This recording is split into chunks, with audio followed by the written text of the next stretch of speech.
Welcome to I dream. నేను ఉదయశ్రీ. ప్రముఖ జ్యోతిష్య సంఖ్యా శాస్త్రవేత్త రెహమాన్ గారు మనతో ఉన్నారు. ఆయనతో మాట్లాడి మనకుండే రకరకాల సమస్యలకి న్యూమరాలజీ ద్వారా పరిష్కార మార్గాలు తెలుసుకుందాం. నమస్తే సార్, వెల్కమ్ టు అవర్ నమస్తే అమ్మా. స్టూడియో. సార్, అసలు మీరు ఏ శాస్త్రాలు చూస్తారండి? నేను ఫస్ట్ ఆస్ట్రాలజీ చార్ట్ చూస్తానమ్మా. ఓకే. ఆస్ట్రాలజీ చార్ట్‌లో మన లైఫ్ అసలు ఎలా ఉంటుంది? ఏం చదువుకోవాలి? ఏ జాబ్ చేయాలి? ఏ బిజినెస్ చేయాలి? మ్యారిటల్ లైఫ్ ఎలా ఉంది? సంతానం ఉన్నదా లేదా? మ్యారేజ్‌లో ఏమైనా ఇబ్బందులు ఉన్నాయా? సంతానంలో ఏమన్నా ఇబ్బందులు ఉన్నాయా? అనేటువంటి అద్భుత విషయాలన్నీ కూడా తెలియజేస్తుంది. దాని ద్వారా పరిష్కారాలు కూడా చేసుకోవడానికి అవకాశం ఉంది ఆస్ట్రాలజీ. చాలా చక్కటి సబ్జెక్ట్ అమ్మా. 80-90% దాని ప్రకారమే జరుగుతుంది.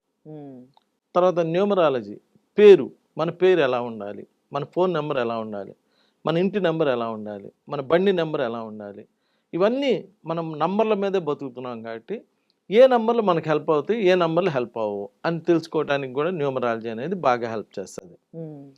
అలానే పామిస్ట్రీ, చేయి చూసి మనం ఫారిన్ వెళ్ళడానికి అవకాశం ఉందా లేదా, మనం ఇల్లు కట్టుకోవడానికి అవకాశం ఉందా లేదా, మనకు సంతానం ఎంత ఉండడానికి అవకాశం ఉంది, ఇలాంటి అద్భుతమైనటువంటి విషయాలన్నీ కూడా చేయి చెప్తుంది. ఫేస్ రీడింగ్, ఫేస్ చూడంగానే మన యొక్క లైఫ్ ఎలా ఉంటుంది. ఇంకొక చిన్న విషయం, సింగిల్ పేరెంటా డబుల్ పేరెంటా కూడా చెప్పేయచ్చు ఫేస్ చూసి. ఒక అద్భుతమైన శాస్త్రం అమ్మ. ఈ చెవు మీద అక్కడక్కడ కొంతమంది ఘాట్లు వస్తాయి, పేరెంట్స్ ఇబ్బంది అవుతుంది.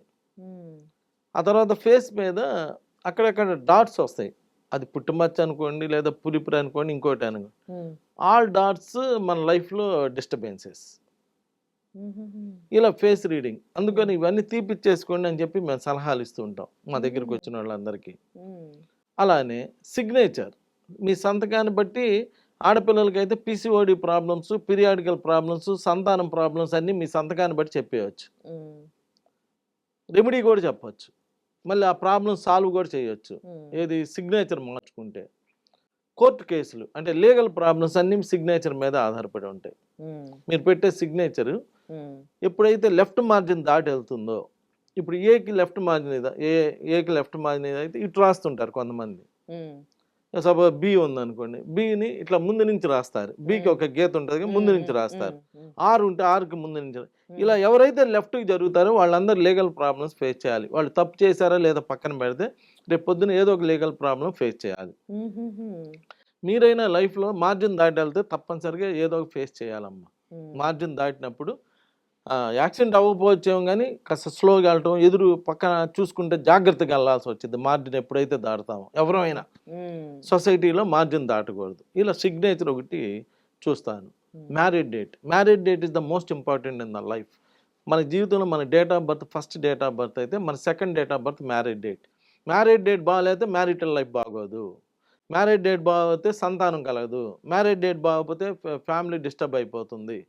ఎవరు ఎన్ని చెప్పినా మ్యారేజ్ డేటే మన మీద ఎక్కువ ప్రభావం చూపిస్తుంది. పెళ్లికి ముందు ఎవడైనా ఎట్లయినా బతికిపోతాడు, మీరు అబ్జర్వ్ చేసుకోండి. కాదు కొంచెం డబ్బులు ఎక్కువ ఉండొచ్చు, తక్కువ ఉండొచ్చు, లేదా కాస్త ఎక్కువ చదువుకోవచ్చు, తక్కువ చదువుకోవచ్చు, కానీ పెద్దగా డిస్టర్బెన్సెస్ ఏమి ఉండవు. మ్యారేజ్ నుంచి అసలు లైఫ్ అనేది బిగిన్ అవుతుంది, అక్కడి నుంచి డిస్టర్బెన్సెస్ అనేటువంటిది కూడా ఉంటాయి. So second date of birth చాలా బలంగా ఉండాలని చెప్తాను. సార్, ఫోన్ నెంబర్ మొత్తం ఇట్లా యాడ్ చేయగా మనము 31 వచ్చింది అనుకోండి. 31 వచ్చిన వాళ్ళకి ఎట్లా ఉంటుంది? 31 ఉండొచ్చా? ఎవరికి బాగుంటుంది, ఎవరికి బాగోదు? 31 అంటే 3+1 4. 4వ తారీఖు పుట్టిన వాళ్ళకి అంటే 4 కానీ 13 కానీ 22 కానీ 31 కానీ పుట్టిన వాళ్ళకి పర్లేదు, న్యూట్రల్ అవుతుంది. Okay. A date of birth వాళ్ళకి ఆ నంబరు న్యూట్రల్ అవుతూ ఉంటుంది ఎప్పుడు కూడా. ఇప్పుడు 4 అన్న 4, 22, 2+2 4, 31, 3+1 4, లేదా 13, 1+3 4. వీళ్ళకి న్యూట్రల్గా పనిచేసిద్ది. ఎంత న్యూట్రల్గా పనిచేసినా ఏం చేసినా కానీ ఆ నెగిటివ్ నంబర్స్ జోలికి వెళ్ళకపోవటం చాలా మంచిది. ఆ 31వ నంబర్ ఏం చేస్తుందంటే they cannot live under the control of others. ఎవరి మాట వినటానికి వీళ్ళకి ఇష్టం ఉండదంట. మంచి చెప్పినా చెడు చెప్పినా ఏదైనా కానీ ఒకళ్ళ మాటిని ఆ విధంగా ఫాలో అవ్వాలి అంటే వాళ్ళకి ఇష్టం ఉండదంట. They exaggerate even small things. చిన్న వాటికే వీళ్ళ కోపం వచ్చేసిద్దంట. అంటే ఇప్పుడు 31 ఫోన్ నెంబర్తో మాట్లాడేటప్పుడు ఎవరైనా వాళ్ళ పై ఆఫీసర్స్ ఎవరైనా ఏదైనా చెప్పారనుకోండి, వీళ్ళు సరిగ్గా వినరు. వినకపోతే అది ఒక రకమైన డిస్టర్బెన్సే కదా. తర్వాత ఏదైనా ఒక విషయం ఫోన్లో మాట్లాడుతున్నారు, 31 నెంబర్తో ఉన్నవాళ్ళు 31 నెంబర్తో మాట్లాడుతుంటే ఎదురు వాళ్ళు ఏమైనా చెప్తే వీళ్ళు ఎగ్జాగ్రేట్ అయిపోయారు అనుకోండి, అది కూడా డిస్టర్బెన్సే కదా. అవతల వాళ్ళు పెద్దవాళ్ళ చిన్నవాళ్ళ అనేది పక్కన పెట్టినా కానీ చిన్నవాళ్ళైనా కానీ మన గురించి ఒక నెగిటివ్గా వెళ్ళిపోతుంది కదా. అలా ఎగ్జాగ్రేట్ అయిపోతూ ఉంటారు ఈ నంబర్ 31 వాళ్ళు. నేను అనేది ఏంటంటే చాలా నంబర్లు, కావాల్సిన నంబర్లు ఉన్నాయి కదా, ఆ నంబర్లో ఏదో ఒక నంబర్ వాడుకోవచ్చు కదా. అలా వాడుకోకుండా నెగిటివ్ నంబర్స్నే మనం వాడి డిస్టర్బ్ చేసుకోవటం ఎందుకు అనేటువంటిది నా వాదన. ఓకే. దీనిలో ఈ 31 వాళ్ళకి 31 నెంబర్ పుట్టిన 31 నెంబర్ ఇలా వాడిన వాళ్ళకి ఆల్మోస్ట్ 2 మ్యారేజెస్ అవుతున్నాయి. 60 to 70% ఆఫ్ ద పీపుల్కి, వీళ్ళకి కూడా ఈ 31 నెంబర్. ఎందుకని చిన్నవాటికి ఎగ్జాగ్రేట్ అయిపోతారు కదా. ఎగ్జాగ్రేట్ అయిపోతే ఆటోమేటిక్గా డిస్టర్బెన్సెస్ వస్తాయి. అది పార్ట్నర్ కావచ్చు, ఇంకోటి కావచ్చు, భార్యాభర్తలు కావచ్చు, ఎవరైనా కావచ్చు కదా. అసలు వీళ్ళు ఎవరు మాట వినడానికి అసలు ఫస్ట్ ఇష్టపడరు. వాళ్ళే పట్టుకున్న కుండలకి 3 కాళ్ళు అంటారు. ఆటోమేటిక్ ఎదురు వాళ్ళకి నచ్చదు కదా. నచ్చనప్పుడు కూడా డిస్టర్బెన్సే కదా. ఎటు నుంచి ఎటు చూసుకున్నా కానీ ఇది అందరికి అప్లై అయ్యిద్దని నేను అంటం లేదమ్మా. ఎక్కువ శాతం ఈ 31 వాళ్ళు. ఇది ఎలా చెప్తున్నామంటే ఇప్పుడు మన దగ్గరికి చాలామంది 31 తారీఖు పుట్టిన వాళ్ళు రావటం, ఏమండి నాకు ఇలా ఫ్యామిలీ డిస్టర్బ్ అయిందండి, లేదు నేను ఎంత బాగా పనిచేసినా మా ఆఫీస్లో నాకు మాట ముందు గొడవలు అవుతున్నాయి. ఇది కూడా ఒకటి ఉంటుంది, మీకు తెలుసా తెలీదు. చాలామంది నా దగ్గరికి వచ్చి ఏం చెప్తుంటా అంటే, నేను వాళ్ళు చెప్పిన పని అంతా చేస్తున్నానండి, కానీ నాతో వాళ్ళు ఎప్పుడు గొడవ పడుతున్నారు, డిస్టర్బ్ చేస్తున్నారు అని చెప్తూ ఉంటారు. ఇవన్నీ ఏంటా అని చెప్పి అబ్జర్వ్ చేస్తే వాళ్ళు 31 తారీఖు పుట్టమో, లేదా 31 నెంబర్ ఇంట్లో ఉండటమో, 31 నెంబర్ ఫోన్ నెంబర్ వాడుకోవటమో అలా జరుగుతూ ఉంటుంది. ఇక్కడ అసలు ప్రాబ్లం ఏంది కాదు, ఎదుటి వాళ్ళు మనల్ని ఇలా డిస్టర్బ్ చేస్తున్నారేమోనని ఆయన ఊహించుకుంటూ ఉంటాడు. వీళ్ళకి ఇంకో చిన్న ఇదేంటంటే నేను చాలా తెలివిగలవాడిని అని ఒక భావన కూడా ఉంటుంది. అందరూ తెలివిగలవాళ్ళు నేను కాదంటలేదు, వాళ్ళు కూడా తెలివిగలవాళ్ళు కాదని నేను అంటలా. వీళ్ళకి ఒక భావన ఉంటుంది అనమాట, నేనే తెలివిగలవాడిని, సో నేను నా మాట నేనే వినాలి, నేను చెప్పినట్టే చేయాలి అని. దానికి ఎవరైతే రివర్స్ అవుతారో దానికి ఎగ్జాగ్రేట్ అయిపోతుంటారు అనమాట. ఆ విధంగా జరుగుతూ ఉన్నది. ఇటు మ్యారేజ్ లైఫ్ కూడా డిస్టర్బ్ అవుతున్నది. అలాంటప్పుడు ఎందుకు ఆ నంబర్ని వాడుకోవటం, వేరే నంబర్ తీసుకోవచ్చు కదా. అదే 4వ తారీఖు పుట్టిన వాళ్ళకి చక్కగా 46వ నంబర్ తీసుకుంటే 4కి ఛాయాగ్రహమే సూర్యుడు, 4 అంటే రాహు, పాము. జనరల్గా పాము అంటేనే ఎంత పాలు పోసి పెంచినా కాటేసిద్దని ఒక సామెత ఉంది కదా. అలాంటప్పుడు 4వ తారీఖు పుట్టాము, అదే 4వ నంబర్లో తీసుకోవాలనుకునే కన్నా ఏ 1వ నంబర్లో తీసుకొని కొంచెం కాంపన్సేట్ చేసుకుంటే బాగుంటుంది. ప్లస్ ఈ 4వ తారీఖు వాళ్ళకి 8వ నెంబర్ కూడా భలే హెల్ప్ చేస్తుంది.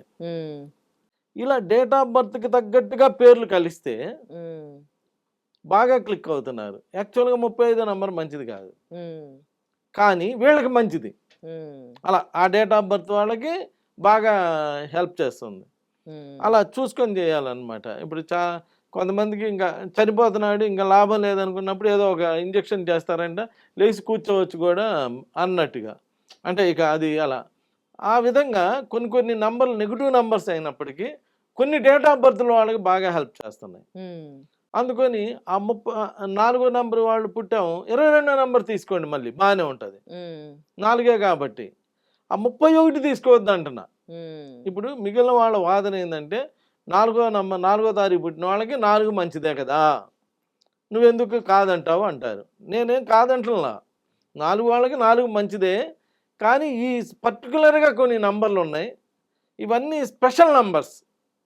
ఈ 31 ఇవన్నీ కూడా స్పెషల్ నంబర్స్. ఈ స్పెషల్ నంబర్స్ జోలికి వెళ్ళటం ఎందుకు, మామూలు నంబర్లు వాడుకుంటే సరిపోతుంది కదా అని చెప్తున్నాను అనమాట. ఎందుకంటే ఆ డిస్టర్బెన్సెస్ అయినాక మళ్ళీ అప్పుడు మళ్ళీ ఎవరో ఆస్ట్రాలజిస్ట్ న్యూమరాలజిస్ట్ కలిసి అప్పుడు మార్చుకొని అప్పుడు చేసే కన్నా ముందే దాని జోలికి వెళ్ళకుండా ఉంటే ఈజీగా ఉంటుంది కదా లైఫ్ అనేటువంటిది నా ఉద్దేశం అనమాట. అందువల్ల ఎవరికైనా మీరు కౌంట్ చేసుకోండి, 31వ నెంబర్ వస్తే దయచేసి అవాయిడ్ చేయడానికి ప్రయత్నం చేయండి. మీరు ఏ డేట్లో పుట్టినా కానీ 4వ తారీఖు పుట్టా అని అడ్జస్ట్ చేసుకోవద్దు. ఏ డేట్లో పుట్టినా ఆ 31వ నెంబర్ని సాధ్యమైనంత వరకు వదిలేయటానికి ట్రై చేయండి. ఇంకొక కొత్త నెంబరు ఇంకోటి తీసుకుంటాం, దాని ప్రకారం పనిచేసుకోండి. నమస్కారం. నమస్తే. And for more videos, please subscribe to iDream. Please subscribe to iDream. Please subscribe iDream. And please subscribe to iDream. For more videos, subscribe to iDream. Please like, share, and subscribe to the channel. Congratulations, iDream. Subscribe to iDream. Subscribe to iDream. So subscribe to iDream Media. iDream ki iDream team andarki huge congratulations. Please subscribe iDream Media. Please subscribe to iDream. Subscribe iDream. Please subscribe to iDream. iDream అంటే నా కళల channel subscribe చేసుకున్న నోరు తిరుగుతలేదు మీరైతే గంట గుర్తు కొట్టండి. For more such videos, please subscribe to iDream. Subscribe to iDream. Please subscribe to iDream. Please subscribe iDream Media. Please do subscribe to iDream. Please subscribe to iDream Media. For best entertainment and information, please subscribe iDream. And don't forget to subscribe to iDream.